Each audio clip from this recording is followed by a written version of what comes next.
Salut très chers amis, démocrates africains, les amis du monde entier.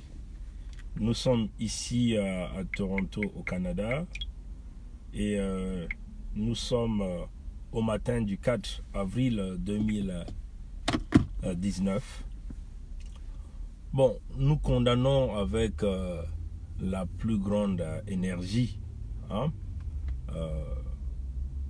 les intimidations à l'égard du président Roland Itou, des indignés de 242, parce que nous savons que le régime de Brazzaville a envoyé des barbouzes dans la nuit du 2, des gens qui sont allés toquer à sa porte pendant plus d'une heure en train d'insister pour que Roland Itou, encore sa famille, puisse ouvrir la porte.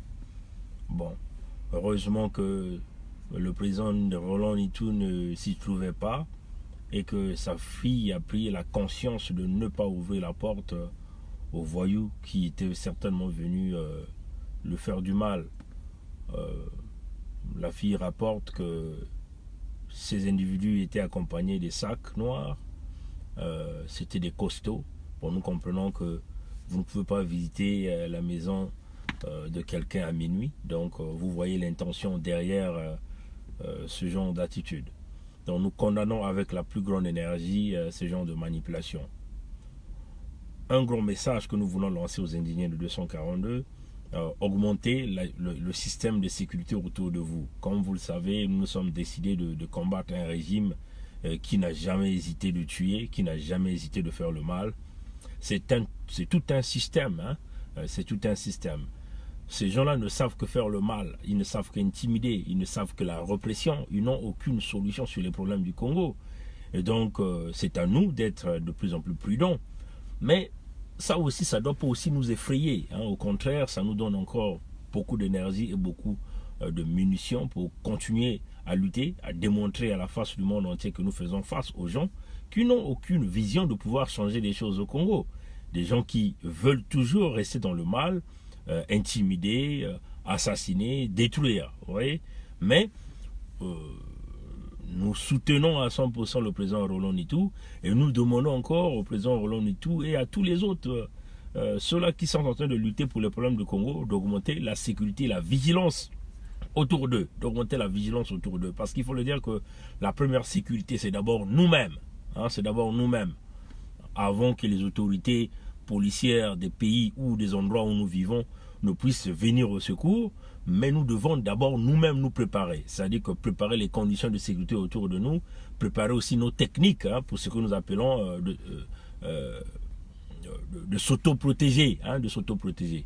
Et puis, il faut le dire encore que c'est encore là une opportunité. Mettez la sécurité, mettez les yeux autour de vous, mettez les yeux autour de vous, mettez les systèmes de caméras autour de vous, les systèmes d'enregistrement des sons autour de vous. C'est cela, chers amis, parce que si jamais quelque chose vous arrive, néanmoins, il y aura des preuves qui resteront, les gens sauront ce qui s'était passé, hein, sauront ce qui s'était passé. Donc, nous condamnons, c'est une lâcheté, hein, il faut le dire que vous le connaissez, Sassou, hein, c'est un monstre en papier. Il se cache derrière les grands coups. Sassou n'aura jamais le courage de nous affronter en face. Jamais du tout. Il n'aura jamais ce courage. Si Sassou était un homme dynamique, mais il devait affronter les gens en face. Affronter les gens face à face. Mais Sassou, vous le savez, il n'a jamais même débattu. Toutes les élections qu'il a fraudées, il n'a jamais débattu avec les challengers. Jamais. Donc vous voyez que c'est un assassin, il se cache toujours derrière. C'est un peureux en réalité, Sassou.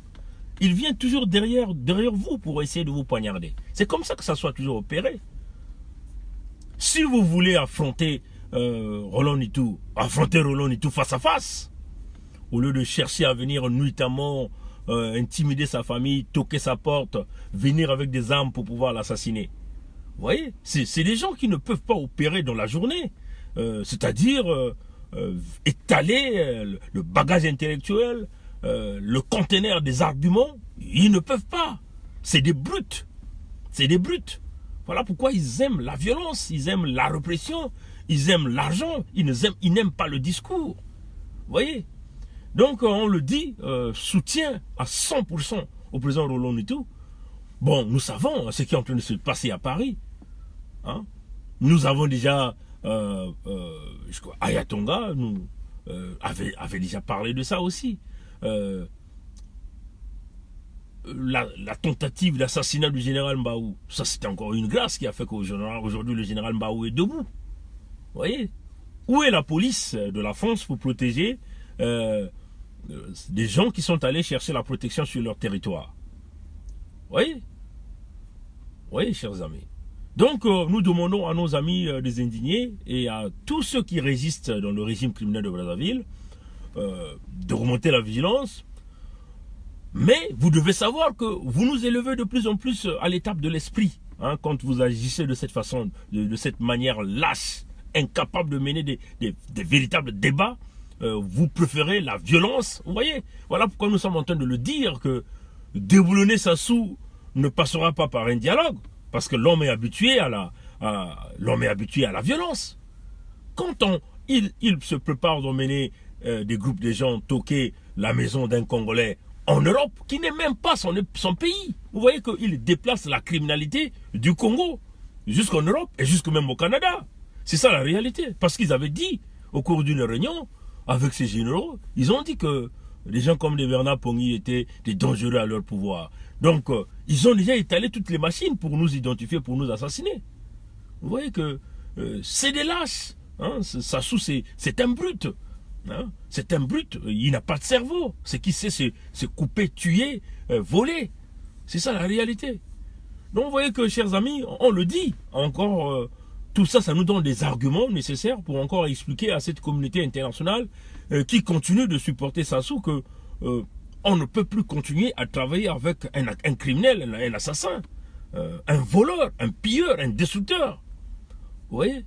Donc on le réitère encore au peuple congolais, à la communauté internationale, aux grands politiciens de ce monde, aux grands hommes d'État, que la solution sur la situation du Congo-Brazzaville ne va pas passer par un dialogue, parce que vous avez là un homme qui n'utilise que des moyens répressifs pour régler ces problèmes. Un homme qui est toujours hors la loi pour régler ces problèmes. Vous voyez? C'est ça la réalité. Donc, la situation du Congo ne va pas passer par un dialogue parce que l'homme est dans ses positions. Ceux-là qui voudront aller dialoguer seront intimidés, il y aura la répression, il y aura la corruption. C'est ça la réalité. Donc vous voyez que pour déboulonner Sassou, ça va se faire d'une manière militaire. C'est ça la réalité. Parce que cet homme est prêt à mourir au pouvoir, donc forcément il faut qu'on se prépare de lui donner ce qu'il veut. C'est ça la réalité. C'est ça la réalité. Donc il faut que les donateurs, hein, nous appelons les donateurs, hein, ceux-là qui pensent à nous les Noirs, à nous les Africains, hein, ceux-là qui veulent encore de cette francophonie puisse continuer à se dérouler dans ce pays-là, le Congo-Brazzaville. Voyez, voyez. En demandant aux donateurs du côté anglophone qui veulent promouvoir aussi la langue anglophone dans nos États d'Afrique centrale, de nous aider. De nous aider. Nous avons besoin des donateurs pour régler le cas Sassou. Le cas Sassou ne va pas se régler par une situation politique. Pas du tout. Parce que quand il se permet d'envoyer des gens pour vouloir aller assassiner le président Roland Nito des indignés de 242 qui vit en France, dans un État européen, dans un État de droit, alors ça dépasse l'entendement de tout un chacun de nous. Vous voyez, chers amis. Hier c'était Roland Nito, mais demain ça peut être moi, ça peut être toi. Ça peut être aussi les citoyens de là où nous vivons. Parce que Sassou est maintenant prêt à venir déposer même des bombes, simplement pour nous assassiner. Et s'il dépose des bombes, la bombe ne va pas seulement m'emporter moi, ou emporter ceux-là qui résistent contre ce régime criminel, mais ça va aussi emporter les citoyens de tous ces États-là où nous vivons. Donc voilà pourquoi nous avons toujours dit que Sassou est très dangereux, non pas seulement pour les Congolais, mais aussi pour tous citoyens du monde entier. C'est ce que nous avons dit. Vous voyez encore avec le lien que nous avons lié, le lien que nous avons déjà démontré, les liens qui lient Sassou avec le Hezbollah. Mais le Hezbollah est considéré comme une organisation terroriste. Mais Sassou développe de véritables liens avec ces gens-là. Les Libanais qui gèrent quasiment le système de sécurité, les systèmes financiers au Congo, sont des Libanais qui travaillent avec des fonds du Hezbollah. Donc les fonds du Hezbollah sont fructifiés au niveau du Congo-Brazzaville. Et ça, les Israéliens qui travaillent dans le système de sécurité de Sassou Nguesso sont informés de ça. Les Français sont informés de ça. Mais on ferme les yeux parce qu'il y a un problème d'intérêt pétrolier qui est là. Et ce qui est très grave, c'est que avec le vagabondage du passeport congolais qu'on est en train de distribuer à tout le monde, à coups de milliards, à tous ces gens de ce Hezbollah, vous voyez pas que ce type va devenir un véritable danger parce que ces gens-là passeront par le Congo pour s'acheter un passeport et la plupart du temps c'est des passeports diplomatiques. Ils vous auront donc, avec le même système de Sassou, par le biais des complicités qu'ils ont dans les ambassades occidentales qui existent dans notre pays, ils auront des visas et ces gens-là auront accès à tous les pays du monde entier et jusqu'à vouloir même impacter dans les pays où ils vont aller. C'est ça la réalité. Voilà pourquoi nous sommes en train de dire le passeport congolais aujourd'hui du Congo-Brazzaville est devenu un passeport acceptable. On donne ces passeports aux étrangers qui ne présentent aucun certificat de naturalisation ou de citoyenneté du Congo-Brazzaville. Et on achète ces passeports à coût de millions. Et ça, c'est piloté par Sassou. Donc vous voyez que le danger dont nous sommes en train d'évoquer ici au Canada, mais ne pensez pas que nous sommes tous à l'abri. Nous ne sommes pas à l'abri. Parce que des actes pilotés par Sassou qui donnera accès à des terroristes qui rentreront par le Congo-Brazzaville avec le passeport congolais, mais ils peuvent aller partout à travers le monde entier. C'est ça le danger que nous sommes en train de présenter. Donc ne nous prenez pas comme des petits voyous qui viennent simplement faire du bruit sur le net. Nous parlons là des réalités et c'est une vérité. Allez-y vérifier. Vous avez éventuellement tous les agents secrets, tous les services secrets pour confirmer les informations que nous sommes en train de dire. Voyez.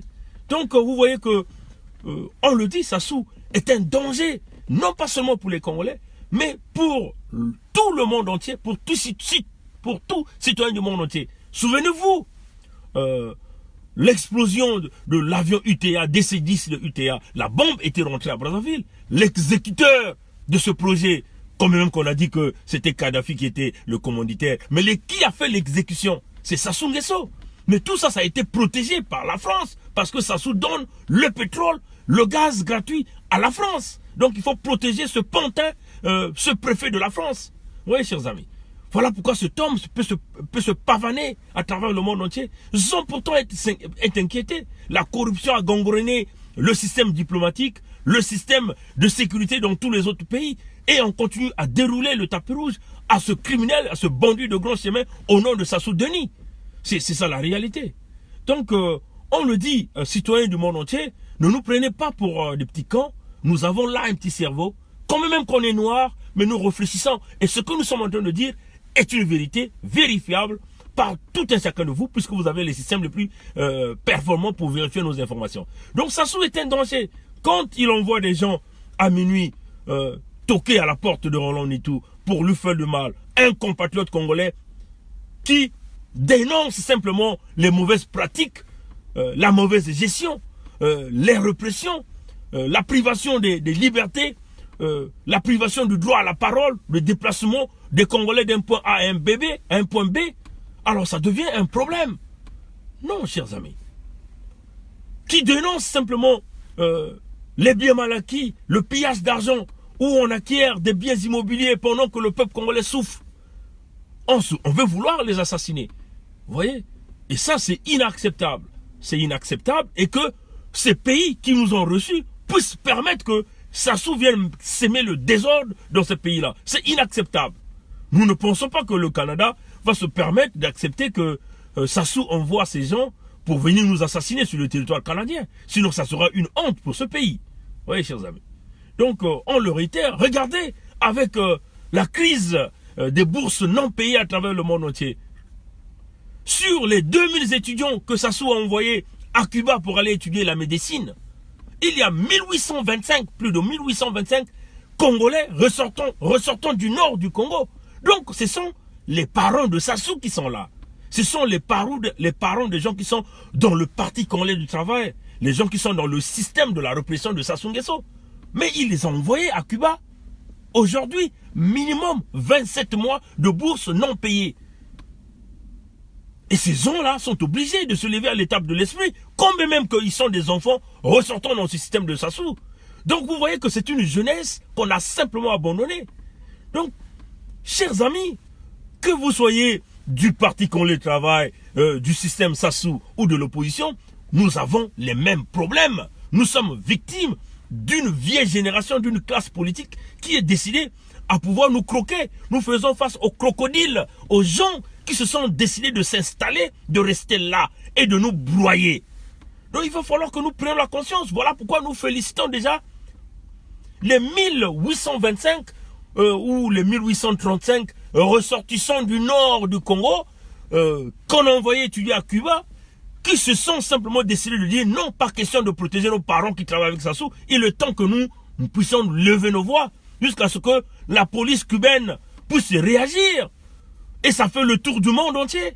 Et vous savez quoi? Le même Sassou qui est parti à l'investiture de Macky Sall a nié ces faits. Il dit que son gouvernement a une priorité de payer les bourses. Mais c'est archi faux. Ceux de Cuba ont 27 mois impayés de bourses. Ceux de l'Union, ceux qui sont en Ukraine, ceux qui sont en Russie, font aussi de poser des vidéos sur les médias sociaux. Ils sont dans le même problème. Ceux qui sont dans les pays maghrébins, ils sont dans les mêmes problèmes. Sassou continue à traiter ces étudiants congolais qui réclament leurs droits comme étant des enfants gâtés. C'est-à-dire, il rejoint sa femme qui nous a déjà traités des enfants égarés. Alors, chers amis démocrates africains, revenons-nous. Et les quelques jeunes qui sont au Congo, on les trompe dans ce que lui il appelait conseil consultatif de la jeunesse. Donc, la plupart de ces jeunes qu'il a nommés, parce que vous avez vu, il y a toute une longue liste qu'il a publiée de jeunes faisant partie de ce qu'on appelait conseil consultatif de la jeunesse, dans tous les départements. Mais ça, ces jeunes-là sont qui? Mais ce sont les agents secrets du PCT qu'il a nommés dans ces positions-là, pour calmer la jeunesse dans ces départements. Et à la fin, il leur promet quelques indemnités, et ces jeunes-là ferment les yeux, pensant qu'ils ont eu des postes, mais ils ne savent pas que c'est une classe politique qui est en train de les faire tourner en rond. Alors, chers jeunes du Congo, revenons-nous, élevez-vous à l'étape de l'esprit, comme déjà nos compatriotes du Cuba. Les étudiants du Cuba ont montré le temps, vous donnent le chemin à suivre, déclenchez ce mouvement au niveau du Congo-Brazzaville, au niveau de l'université Marangwabi, les collèges, les universités, allez-y déclarer vos droits. Les mamans qui sont au marché, rejoignez le mouvement des jeunes. Les militaires congolais, prenez le courage de laisser cet homme. Regardons l'armée algérienne. Mais c'est une armée qui était aux côtés de Bouteflika. Mais l'armée a décidé de lâcher Bouteflika. Il y a eu des généraux qui ont travaillé avec Bouteflika, mais ils se sont décidés de lâcher parce que le peuple voit la souffrance et le peuple s'est levé. Mais l'armée congolaise, nous pensons qu'il y a encore des militaires. S'il y a des généraux qui ne peuvent pas laisser Sassou, mais il y a moins de combattants, première classe peut prendre cette responsabilité. L'armée congolaise n'a pas besoin d'un leader. Le leader n'a pas besoin d'être au rang de général. Même un caporal, un lieutenant peut prendre ses responsabilités. Le rôle de l'armée, c'est de protéger le peuple, c'est de protéger la nation. Et non un individu, une famille, un clan, un système. Alors, militaire congolais, c'est maintenant ou jamais qu'il faut respecter le drapeau congolais, le drapeau dont tu t'es engagé à pouvoir porter jusqu'à ta mort. C'est ça la réalité. Alors, chers amis, merci d'avoir suivi ce direct et nous soutenons encore énormément Roland Nitou. Nous soutenons énormément les indignés de 242. Nous soutenons énormément tous ceux-là qui se lèvent pour parler des problèmes du Congo. Parce que trop, c'est trop, chers amis. Il faut mettre fin à cette gangrène, à cette dictature. Et nous savons que Sassou ne fonctionne que par des méthodes de la violence. Il vient encore une fois de plus de prouver ces méthodes de la violence en envoyant des barbouzes à minuit, toquer pendant 1 heure la porte de notre compatriote Roland Nitou pour chercher simplement à l'assassiner. Et ça, c'est inacceptable. Voilà pourquoi nous demandons à tous les donateurs internationaux, ceux-là qui pensent à nous les Africains, contactez-nous, travaillons ensemble, nous demandons aux diplomates. Nous sommes allés partout dans toutes les diplomaties.